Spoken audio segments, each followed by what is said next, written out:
Over 133 million Nigerians are living in a multi-dimensional poverty. Inflation is at a record 34%, and the naira has lost over 65% of its value in just under a year. Yet the corridors of power remain silent, or worse, defensive. Then came an article that broke through that silence. The article titled, as most of you would know, EMI-LOKAN or Lagos-LAKON. It didn't ask questions, it made accusations. It implied that this presidency is far from being national.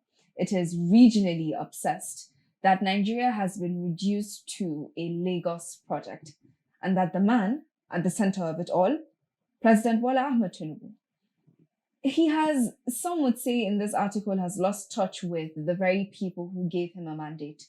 The article triggered party loyalists. It rattled the APC establishment and sent political observers scrambling. One response even threatened to say that silence from Ganduja amounts to complicity. Why now? Why this tone? Why now? And why this tone? We sit down with the man who wrote it all, unapologetic, unfiltered, and fully aware of the backlash. Former Director of Strategic Communications for the Kano State Government, a constant thorn in the side of complacent leadership. He has been arrested for speaking out and still hasn't stopped. Salihu Tanko Yakasai, Dawisun Kanawa, welcome to the PAPShow. Hello, Hadiza. Thank you very much for having me. Hello, viewers. This is a special edition that is on demand, as this article has made waves, to say the least. There's been a lot of attention that it has garnered, and some would insinuate that President Bola Ahmed Tinubu is a regional president that is focusing primarily on Lagos. I have a few thoughts about this article. Firstly, would be about the title, because it's been rattling my brain a little bit. I thought it was maybe a typo, but EMI-LOKAN, my turn. Yeah. And Lagos-LAKON. Well, what's the play on words there about exactly? What's it about? Well, first of all, thank you very much, like I said, for having me. And I think to start with, I would like to start by saying that the reason why I am here today, because of the article, and the reason why the article has gotten so much attention, it's not much of an article. It's just a short piece of my mind, that has gotten a lot of attention, is simply because it is the truth. It is a fact of what is happening on the ground. And I believe it speaks to a lot of people. And people are thinking it's because I'm from Kano, I'm from the north and all that. But these articles, this issue, speaks to the wider Nigerians. Not just in the north, not just in the east, but also in the south, but also some parts of the southwest as well. So it's not just something that is affecting us in particular in, by say, northwest or Kano, but also the rest of the country, including some states in the southwest like Oshun, like Ondo and Ekiti as well. These are states that are also, behind the scenes, are also complaining. Maybe they might not come out and say it, but silently behind closed doors, they are also raising these questions. So the whole essence, if you look at the substance of the article, if I can call it that, is just to draw attention to the government, to highlight to the people, perhaps it has been happening, in silos, one here, one there. But if you bring it together like I did, and this is not even exhaustive, I just pinpoint some of them and just about 5 or 6 projects and brought them together. If you actually go deeper and dig further, you realize that there are a lot more, that has been channeled towards one particular state. So the whole essence of the article is to say that it's good to give preference to the state where you come from as a president, but not to the extent that this administration has gone. Most people are asking, why now? Why have you chosen to give the peace of your mind now? And people are affiliating it with, it's coming at a time where your former boss has been dishonorably removed from his chairmanship. He resigned. He resigned. He wasn't removed. That's the official statement, right? Okay, official statement. Absolutely. Okay. After his resignation from the APC chairmanship, some would say it's coming at a time where this is happening, and it's, correct me if I'm wrong, people are asking if this is his opinion that he's channeling towards you, and you're just sharing it as well. So that's two questions in one. The first one is why now? Yes, why that now? you asked, you understand? And now is the perfect time because it's 2 years into the administration, and the administration has, the first tenure is 4 years, obviously, and that means if 2 years are gone, that means the remaining 2 years. And out of that 2 years, more or less what we have left for governance, real governance, is 1 year, more or less, because the last year is for politicking. Almost all appointees, whether elected or appointed, will start scrambling for votes here and there. So we still have 1 year, hopefully, of governance left for us to see some meaningful projects. So why now? It's because it's mid-year into the administration, and we really want to draw the administration's attention to this issue so that they can start correcting the anomalies before we get to election where this will be the issues of the campaign. Understand? Because if the president is coming to Kano to ask for our votes, this will be the questions that I will ask. What have you done for Kano? And I will make comparisons. I will make comparisons with what he has done in Lagos in terms of projects, in terms of appointment. Of course, I keep comparing Kano and Lagos because these are the two biggest states in Nigeria. You understand? They feed the rest of the regions where they are. So it's not late. It's not too late for the president and his government, and those that are around him to start making amends. You understand? And I think they should thank me for it, because they have quite contrary opinions. I'm coming to we'll come to that, because you asked two questions and I'm just getting to one. And the second part of your question is in relations to Ganduja, and I think people are being unfair to me.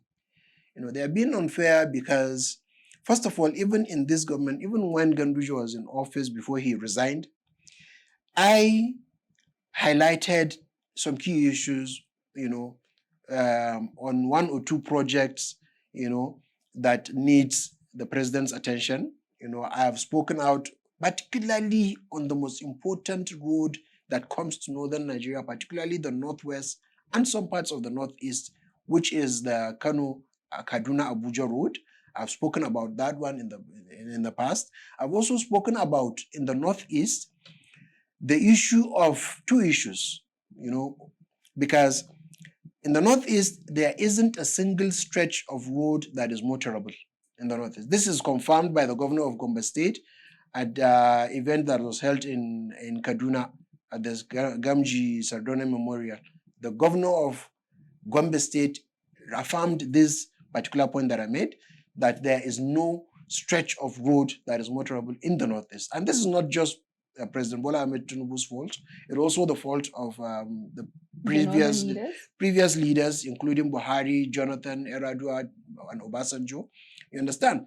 And I've also complained, particularly in the issue of insecurity as well. So we have been speaking out occasionally, on some of these issues. Not just what is within Kano, but also larger part of the country. But the reason why this particular one gathered this much dust is because it is right, because it is true, because it is filled with facts. People can see and go and verify the work that is being done in the Lagos-Calabar project, 15 trillion, the most expensive project probably in the world, focusing largely on the Lagos axis, which already 30 kilometers have been commissioned. You have the 7th axial road, in Lagos, costing about 1 trillion naira. You have the Epe service lane, that one too is a new project awarded by the administration. You have these recent ones at 700 and almost 800 billion naira, going to Lagos Airport. So by and large, point I'm making is that it gathered this much attention and reaction, simply because it comes out as what it is, the president being president of Lagos State, and that is why probably it attracted The president this being the president of Lagos State and not Nigeria. Not Nigeria, because if you focus on one state, then that means you're a regional president. The state president, more or less.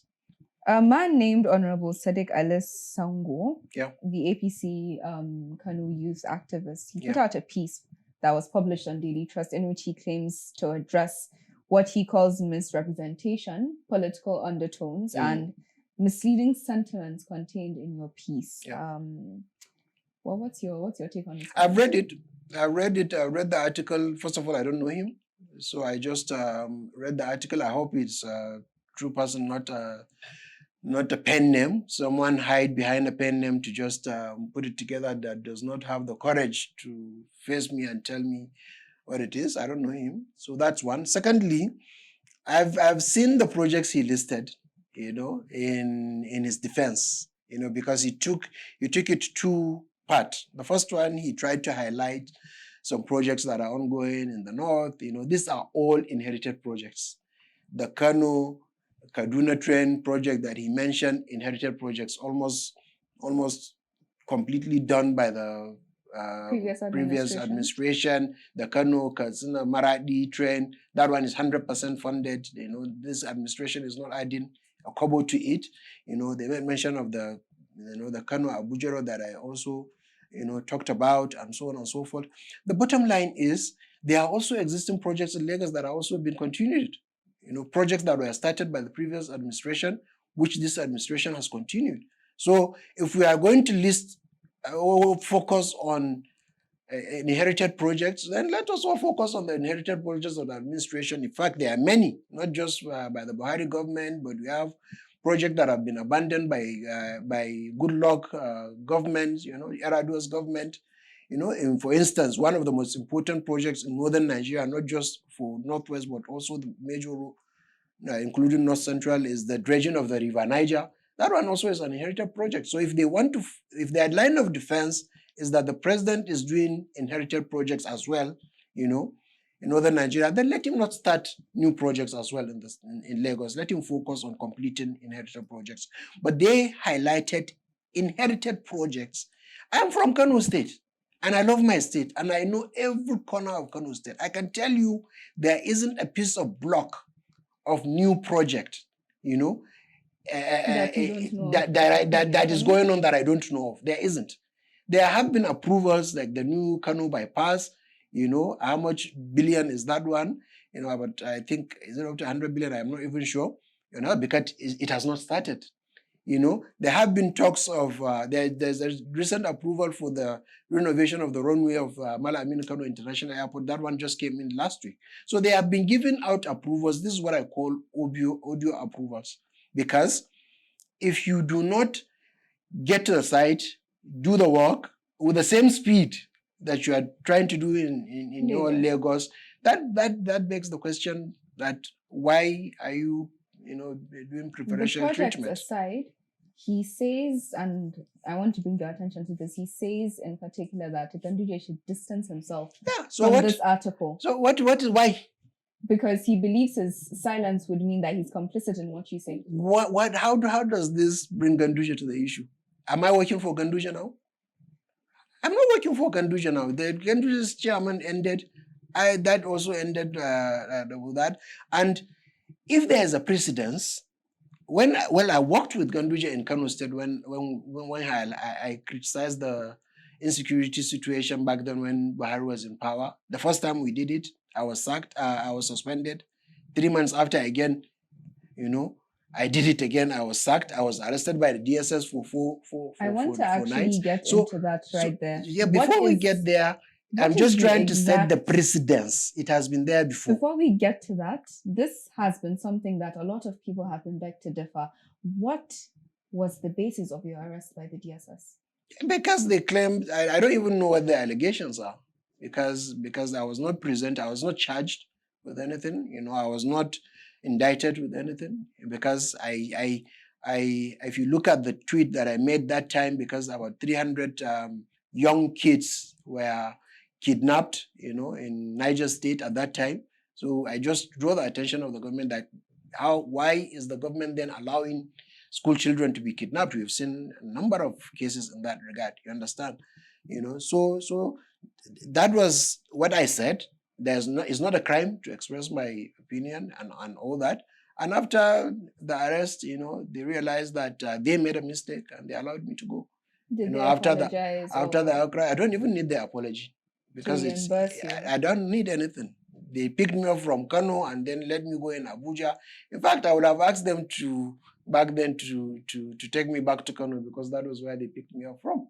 But because at that time, my family was traumatized and all that, so I just needed to be home, and I decided not to press any further. But the bottom line is that Ganduja, is his own man. Dawisu has also his own voice.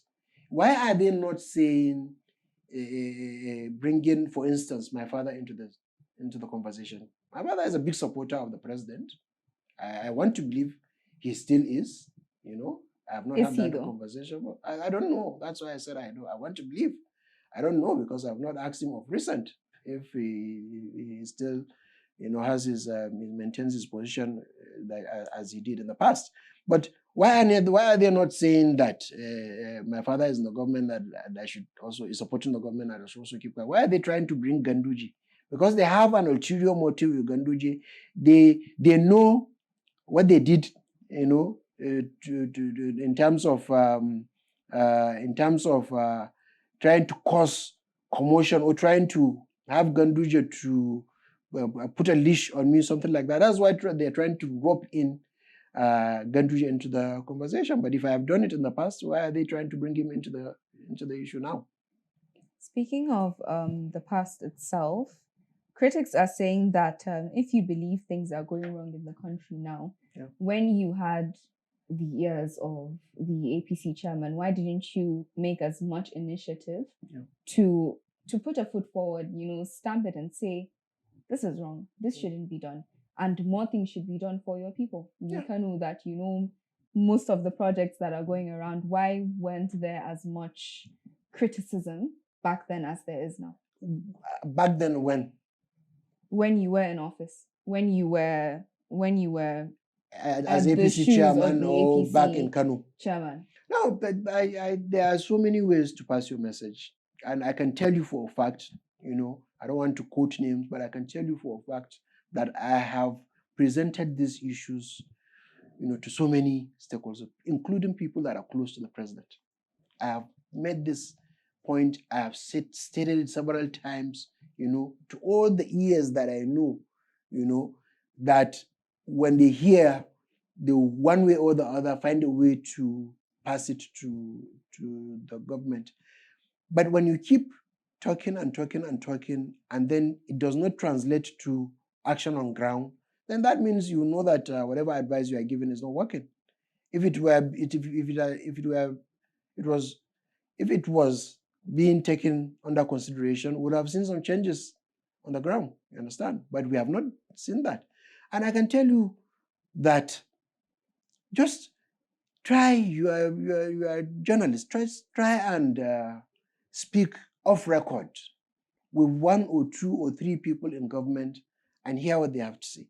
Some of these details that we are getting them from people that are in government.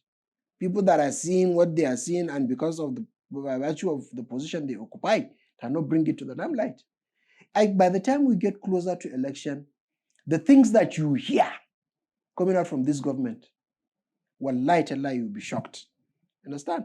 And they cannot stay hidden, because we'll get to a point where they will start leaking out things, memos of approvals, of approvals that were given without due process, memos of accounts being, money from accounts being pushed away to other places that are not supposed to be, because that is not the way it's supposed to do. The things that will be coming out towards the time of election, you'll be shocked. Speaking on things that are coming out from people that have been in politics, yourself included, my very first guest on the PAPShow was Hajiya Najatu Muhammad. If you're familiar with her. Very familiar. She made a similar accusation of the president of him being a regional president, and him having a Lagos agenda. Kwankwaso also made a similar accusation of lopsidedness in the projects. All three of you are from Kano State. Yeah. As you know, are these political rhetorics, or can you give more facts to it? Kano being the center of your interest, being from Kano State. Well, first of all, you have to understand how that has come to be, and it's because of the political sagacity of the Kanawas. You understand? Because all of us are not because of our history from the Nepu days. You know, Nepu meaning Northern Elements Progressive Union, which is the first political party in Nigeria, not just in northern Nigeria. And so that is the political party of Malam Aminu Kano, you know, and his what do you call, you know, his people, you know, that formed the Nepu and struggled pre-independence and even after independence. These are our political leaders back then. You understand that godfathers, if I might put it that way, that has given birth to this radicalism type of politics. You understand? And funny enough, all the three of us that you mentioned are in different platforms. For instance, Kwankwaso is in NMPP. You know, I am not politically aligned to Kwankwaso. You know, Antinaja is in ADC. You know, and I am in APC. I'm still in APC. You know, so if you look at the three of us, we are not politically aligned. We don't more or less politically see eye to eye. You know, but why is it that we have the same opinion? Because typically, you know, a typical Bakano, you know, when it comes to politics, Kano is the capital of political activities in Nigeria, not just in northern Nigeria. So probably that is why you share the same ideology. Yeah, in terms of progressiveness, in terms of pro-masses, policies and programs. Yeah, so the ideologies in that regard, the political philosophy, if I might put it that way, you know, it's all in our DNA. It's not just the three of us. There are also others. You know, that Abdul Karim the Yabu is always there doing his own thing locally in Kano State. You have a lot of them. You've said just now that you would. Ganduja is his own man. Yeah. Dawisun is also his own man. But because you have worked together, yeah, people ask, personally, I would love to know, there have been a lot of multiple corruption allegations against him, multiple cases, shady cases, as you know, involving his name. Have you at any point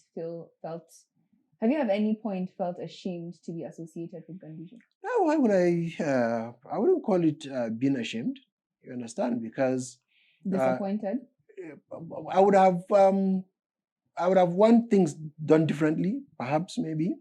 But because you see, I generally don't like the idea of media trials. You understand? And I feel whatever someone is accused of, you know, the proper thing should be done. You understand? Because you have the courts of law, you have whatever it is that you feel you can explore to do this. But generally speaking, every man has his flaws. I'm sure as a person, Adiza, you have your own flaws. I have mine.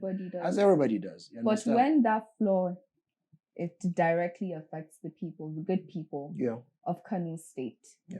Have you at any point in time just shrugged your head and said, I really wish I didn't associate with them? What I always consider is the goodness that we get to do. You know, I weigh it to what you just said. You know, what are the positives that we bring to the table? You understand? At some point, you have to work with someone. You can't operate in a silo. You can't operate as an individual. You have to work with people to be able to deliver results. So I am always focused on what are we doing, you know, considerably to add value to Kano State particularly, you know, and to also add value to the overall development of the people. So I try as much as possible to focus on these things, because if you keep picking out issues, who will you work with in this country, to be honest? You know, you have to find a way to, you know, keep pushing, you know, and try as much as possible to give your own contribution within the the limits of what you can. You have said that at the time you gave your opinions, Yeah. but you saw with time it just was not being taken into consideration. Yeah. If you had the ear of the president, let's say today, tonight, what's something you would really push for? Yeah, I would want him to be the man that he was before the election. Before the election, one or two things that stood out for a lot of people, and this is something that a lot of people give credit to him. The first one is his ability to assemble the right team. This was mentioned several times. I also really commended him, on his team, because President Bola Ahmed Tinubu is the one that produced Osinbajo, former Vice President Osinbajo. You had the likes of Fashola, you have the likes of a number of them. You understand? And he's been credited as one of the few Nigerian leaders that has the ability to assemble the right team. Leadership is all about the team that you bring to the table, because they are the foot soldiers that will go and deliver on your mandate. So that's one thing. The second thing is that we thought he was a pan-Nigerian. You understand? Meaning he has friends and political associates, I think, better than any other person in the Southwest, since his political days. He still considers Konkoso as a friend, close friend, even though politically they are still not together. He has been able to build relationship across the divide. You understand? So that really, gave us the perception that he is a true pan-Nigerian. You understand? So these were the ideas that we people, thought he has in him prior to the election, prior to being the president, that he seems to be losing now. You understand? And I think, because if you look at his team, to be honest, who will I say is a super minister in Tinubu's government? You understand that we had some exceptionally good ministers during President Buhari, but now maybe you say Wike, but even Wike is a super minister in terms of infrastructure. But when you go to health sector, when you go to education, where students, that went for 3 months, and so, we do not see those good team, that we thought the president has the ability to assemble. We are seeing the people that we are seeing now, and I think it's affecting his government. And we are also not seeing that pan-Nigerianism in him, trying to make sure he's reaching out to all the different geopolitical zones. I think the entire Southeast, five states, I think they only have one senior minister. That's Dave Umahi. The person that he promised to be, the person he was, is, if you had his ear, that you would tell I would tell him to go back to his roots. Be who he was before coming into power. President Bola Ahmed Tinubu, try and go back to your roots. Try and be the man that you were before the election. Because to be honest, that leader, that person, had the potential to take Nigeria to the next level in its totality. You understand? Not just a particular section of the country. And I think this is really, really crucial, because he is aspiring to go for election in 2 years' time, and he is aspiring to be the president of Nigeria in 8 years' time. So if we are complaining now, in 2 years and still 6 years to go, that is really scary. We will get back into the political ambitions of yourself, actually, as well, and of the president. We will get back to that right after this break. Thank you.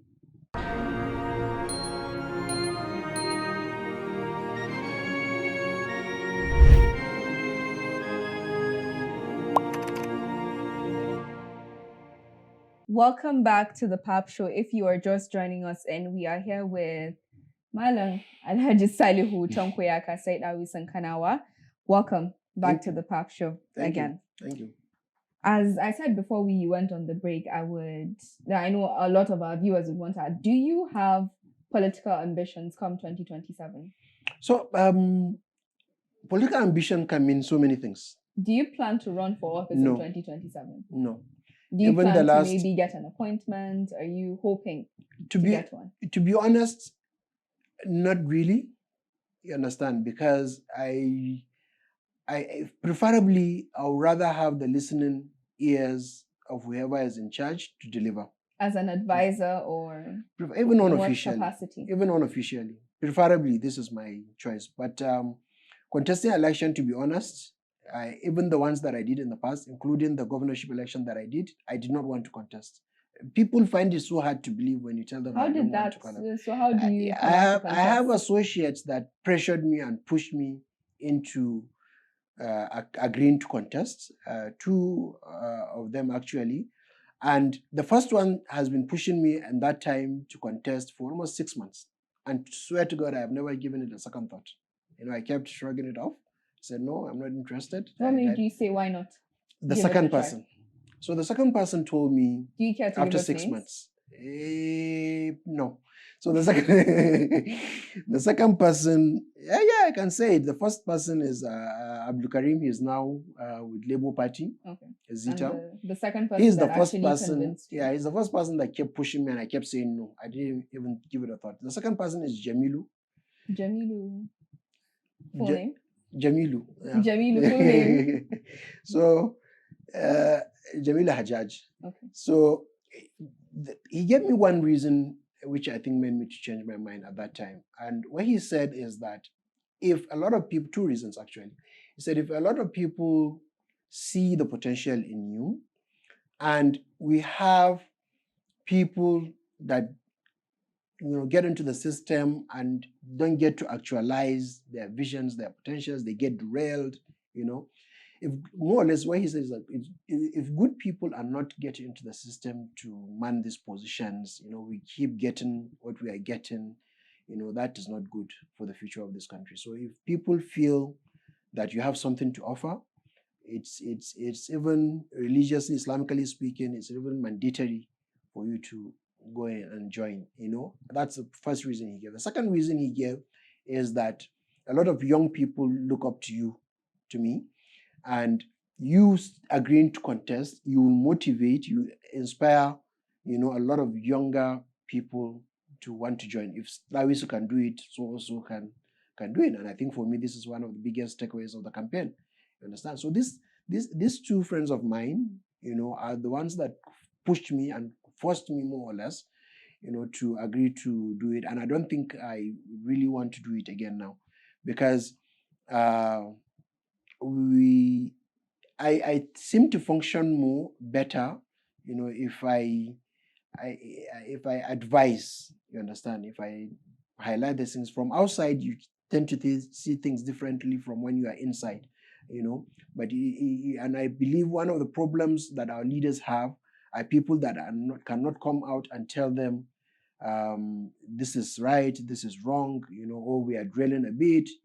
I find ways that there are issues when we're in Kano that are not related to my portfolio, because I was the advisor media to the governor, But I found myself, going into the issue of foreign students that are on foreign scholarship in Sudan. The ones that are being abandoned. Yes, I think I was fortunate enough that every time they reach out to me, I bring the issue, to Ganduja at that time, and many times he had listened to me and he took up the issue and addressed it, and pay for their fees and what have you.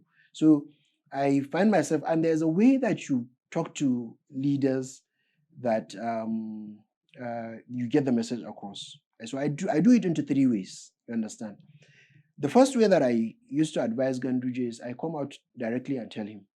You understand? Because I remember the last week before I was sacked, there was a particular U-turn along Zaria Road in Kano around Naibawa. Okay. Anyone that is in Kano knows about that particular, the road was terrible. It's just by the U-turn. And it's a federal road, obviously, but I always tell him it's good for our Ministry of Works to come and just work on this patch, because even though it's a federal road, but it's us Kanawa that are using it. Understand? And I think I've told him like 10 times. sometimes when we're passing by, sometimes when I had the opportunity, I always tell him, Your Excellency, Naibawa U-turn road. I remember that last week before I was sacked, we were coming back, from that particular function. That same day, that portion of the road that was bad has been repaired. And as we came to it, he turned to me and like, DG. He always calls me DG because I was first a DG before I became an advisor. So he maintained that first title. So he was like, DG, see your road. I've done it finally. Done. Yes, So I have a way of, sometimes I tell to him directly. And then sometimes I show it to him. So I don't tell him. For instance, someone wrote something, so I don't have to tell him. I'll just give it to him to read himself, to see it. Probably I feel I cannot pass that type of message to him. So I show it to him and he reads it and gets the message. And the third way, which is a bit clever, is that for instance, if you make mention of how a particular project, is not good or not going on well, blah, blah, blah, blah. So I informed him that Khadija is not serious. She has been complaining of all the things that we have done in this particular project, but she has been complaining about that thing, She doesn't know the other things that we are doing, but she keeps coming back to this particular project. But me, I know that through that, even though it seems like as if I'm condemning you, but I'm also passing the message.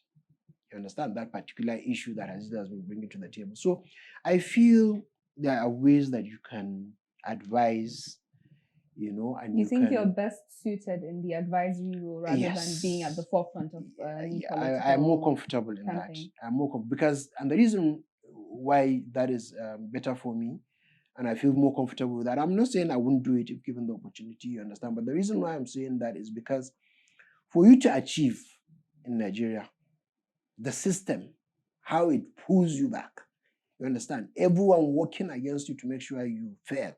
You understand? We have not gotten to the level that we have like minds that are visionary, that are competent, that have the interests of the country at heart, manning different positions, at different levels in governance that can work together to make that change. Every time I have the habit of asking leaders in power, whatever capacity they've been in power, what were their challenges?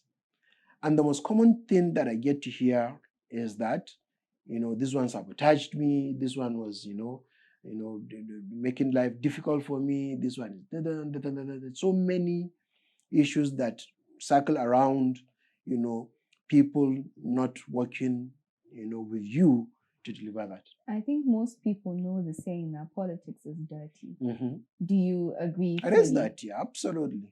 But if you don't get into the dirt, how do you clean the dirt? So you have to get into politics. But getting into politics, there are different positions.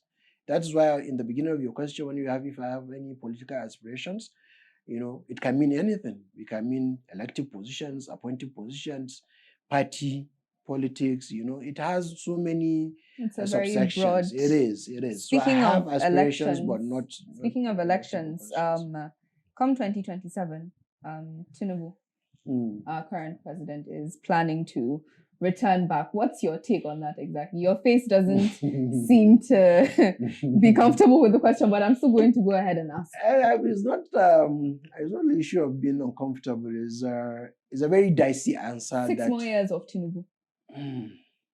To be honest, I'm a bit jittery. You understand? I'm very jittery because, not a bit, very jittery because if we continue the way that we are now, it's going to be very divisive. You understand? Because you cannot have more or less 4 regions, shouting marginalization. Imagine having Southeast and all that is happening now because they've been crying marginalization over decades. You understand? Then you are now pushing 3 more other regions, in that direction. Imagine if this continues in 1 year, 2 years, 4 years. Oh my goodness, 6 years. That is going to be catastrophic, because you cannot the damage that you're doing. If we survive it, 2031, what stops from the person that is going to take over from him, even if he does it at a similar level, that would be catastrophic for the unity of the country. Because now, if you talk to the president's supporters, they will tell you that President Buhari did it. So why are you complaining now?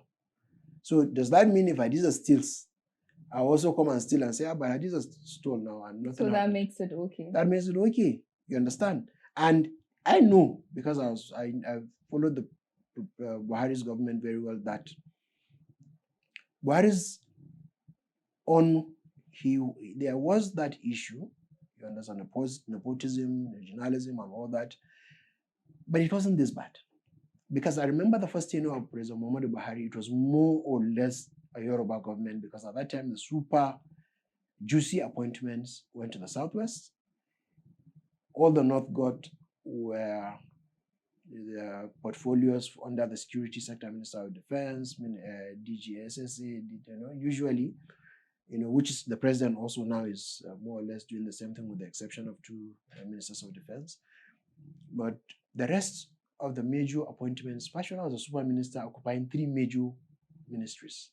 Ministry of Power, Ministry of Works, Ministry of Housing. These are all major ministries. Nepotism is currently a very big issue in Tinubu's administration, Yes. and people have made this complaint Yes. severely. But that aside, is it true that the governor of Kano, Abba Kabir Yusuf, is putting pressure on Kwankwaso to join APC? I don't know. I'm not a member of the NMPP, so I don't think I'm in a position to speculate. So probably this will be a question for any of the governor's close associates or aides or a member of the NMPP. Perhaps they might know the behind-the-scenes hulabalu in the NMPP or Abba's camp, but we are watching and seeing what will unfold. I know for a fact that whatever decision he has to make, whether to remain in the NNPP, whether to move to the APC or move to the coalition, I know that for a fact that they have maybe at most 3 months to make a decision. Any possibilities of he and his people actually joining APC? In politics, everything is possible. Everything is possible in politics. You can end up seeing them in APC, you can end up seeing them in coalition. But what I think most likely is going to happen, I can predict that they will not remain in the NMPP. They will have to jump off the fence and pick a side, whether APC or the coalition. But like I said, I'm not in a You position wouldn't know. I wouldn't know. Will your boss, former boss, Ganduja, remain in APC if Kwankwaso joins the ruling party? Wallahi, that also I don't know, because I'm getting a lot of I don't know here. I believe you. Not a lot, just 2. And to be honest, I cannot speak for what Ganduja will do. But why can't he work with him? Understand? One of the major problems one of the major issues that politicians have is dominance. So if Kwankwaso is moving to the APC and he's coming in and there will be equality, there will be a bit of a balance, what stops them from working together? It's a give and take type of arrangement. You think they But can if you collaborate for the good of the people of Kano? They can, but the question is, will they? Because if Kwankwaso moves to the APC, we want to take everything. We want to take the governor, the deputy governor, the 3 senatorial seats, the House of Reps. He will want to give all his people that slot. And then what will make the Ganduja camp, what will become of the Ganduja camp? So I think if there will be that balance, if there will be assurance of that balance, of course it cannot be 50-50 because they have a sitting governor and we don't. So definitely there will be a bit of an advantage to them, but it should not be like, because I remember when Kwankwaso moved to APC, PDP in 2023. Is it 2019? I think. Are you guys afraid of Kwankwaso? No. Not at all. Not. Yeah, I'm only telling you the fact that he has a sitting governor. That's a huge advantage. The federal government will bend over backwards to appease them because they have a sitting governor and they would want to have a sitting governor on their side. I remember I was just trying to give you an example of when Kwankwaso moved to PDP, and my head is a bit flogged, but I'm trying to remember. I think it was 2019 or 2015, I think, before he moved to the NMPP. Yeah, it was 2015, 2014. 2023, 2022, around that time. When he moved to PDP, Shekarau was in PDP. He dislodged Shekarau from the party. You understand? In 2019. So they have the after advantage election. and the upper hand. Yes, they dislodged certainly. Shekarau from the party. They only gave Shekarau the senatorial seat, but every other seat Shekarau's camp did not get one single seat. Understand? So if for someone that has that type of history, and then if he comes to APC, he will replicate the same thing. He is a winner takes all type of guy, and I think that would be a jittery thing for APC to. You've said something earlier about when you contested for the gubernatorial seat. And I want to just bring us back to that really quickly when you said you really wanted to resonate with the youth, or your friends were pushing you to do it just so it can send a message to them as well, that if you can do it, most people can. What advice of sorts would you give to young Nigerians that are looking to get into politics, but it's being viewed as something that, firstly, you cannot get into unless you are extremely wealthy, or you have the backing of someone who is extremely wealthy, or you're very well connected. It is a place that would, if you're nobody, you can just decide to go in and they would stumble you down before you even make your intentions known. If they even hear whispers, you're just out of it. What's your advice to anyone watching this that is hoping one day to contest, and they have their mind in the right place? So my first advice is to believe in yourself, because for me, when I agreed to do it, I didn't have money. I'm not rich. The platform that we decided to run on, PRP, did not have a structure. It did not even have party offices across the state. You understand? So it was really a tough thing, to be able to pull that campaign for the duration of the period that we did, because we ran a complete election cycle for 1 full year, transversing through the 44 local governments of the state twice. I went even the APC candidate at that time, Dr. Nasir Yusuf Gawuna, they did not go to campaign in all the 44 local governments. I think they did half. Understand? Even Konkoso, I don't think NMPP, they did all the 44 local governments, but we did have. Imagine, the resources, even feeding my team, the fuel in the cars, the vehicles, and sometimes you have to get extra vehicles, commercial vehicles to add so that we can accommodate our people and all that. So I know that it is quite challenging and a Herculean task. No doubt about it. I'm not oblivious to that fact. But I also believed in myself. I believed in what the course that I was doing. I believed that power is not given by money, it's not given by whatever it is, it's given by God.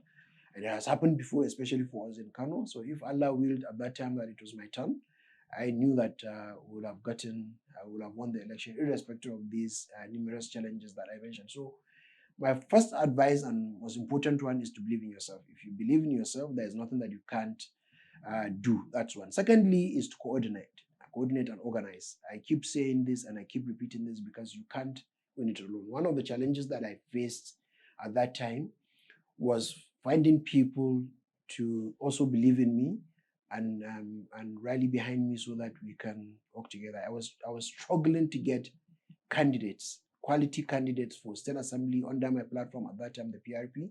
I was struggling to get House of Reps, senators and all that. They couldn't see, probably my own fault. I did not communicate effectively the vision, so that they can key into it and buy into it, and join us, and so that we can hijack the PRP platform. We have young people that are rich. We have people that are younger than me that are billionaires. So if it is the issue of funding, it is not a challenge. The only problem is that, those with that type of resources, they didn't believe in the vision. I didn't convince them to see what I was seeing. Understand? So coordinate and organize, so that because we have the numbers. Understand? It is the young population in this country that determine everything. Understand? So if you coordinate and organize, you will achieve a lot. And then the third one is to persevere. You don't just do it today and just give up. You understand? After one try, you don't just say, okay, I did my best. I've been in politics 25 years today, and I've contested many elections. So like, to answer your question earlier on, I'm not afraid to run. I'm not afraid to contest, but I have done it in the past. I'm not scared. I believe every time I run a campaign, I do my best, So don't just start and end it. Start and persevere. Because I remember in 25 years ago, I always tell this, when I was joining politics 25 years ago, December 2000, I asked myself, why am I going into politics? What am I going to do? Am I going to stand for election? Am I going to, because at that time, I didn't have the intention of contesting. I just decided to join partisan politics. So ask yourself why you're going to politics. And if you're going to make the lives of the people better, to give your own quota in improving so the socio-economic development of our country, then that you should know that you're going in for the long run. You don't just go in and come out. So these are some of the advice that I'll give to them. You heard it here on the PAPShow. One last one, mentorship. Mentorship. Yeah, you need someone with experience, with wisdom, to be able to guide you, to be able to tell you, okay, do this, do that. If you do this, this is the possible outcome, the likeliest outcome. Mentorship, that's something that we suffer from, not just in politics, but in other sectors, particularly in northern Nigeria. I always say this. Mentorship, perseverance, organize and coordinate, and believe in yourself. Absolutely. Thank you for joining us on the PAPShow. Truth is not always comfortable, and tonight it wasn't meant to be. From party fractures to presidential focus, and from Ganduja's silence to the 2027 calculations, we didn't hold back, and neither did our guest. Whether you agree with him or not, we have reminded ourselves that silence in politics is often complicity. Speaking up comes with consequences, but maybe that's the cost of conscience in today's Nigeria. This is what PAPShow is about. It's about cutting through the spin, confronting power, and putting the uncomfortable questions where they belong, which is in the room. If you felt uneasy watching this good, that means we're doing our jobs. I'm Hadiza Manumfashi, and don't forget to subscribe to the PAPShow. Until next time, stay aware, stay bold, and stay politically dangerous. Thank you for watching.